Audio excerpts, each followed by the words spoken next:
How's it going, guys? So Falling in Art sent us over their hand casting kit, and we'll go ahead and unbox it and show you what comes in it.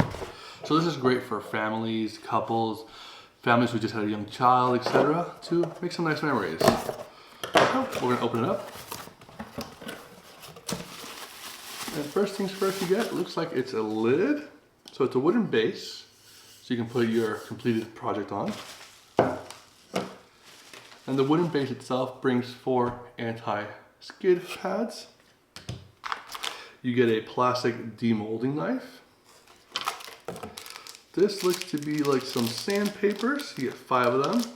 And it also brings you a wood detailed stick, so if you see some imperfections, you can go ahead and pick at it. In here, they include 3 measuring cups.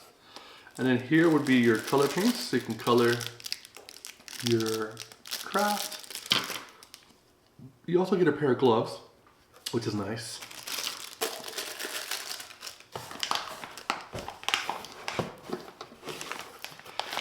This right here is 600 grams of alginate modeling powder. Comes nicely sealed.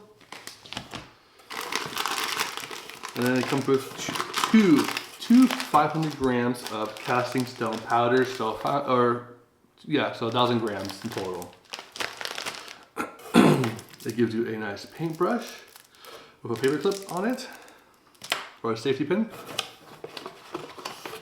It includes a instruction manual, and it includes a large casting bucket where you would mix all of your ingredients in here and then place it in your hands. Overall, this is a great kit for any family members, or even to have fun with your young kids to create some nice memories forever.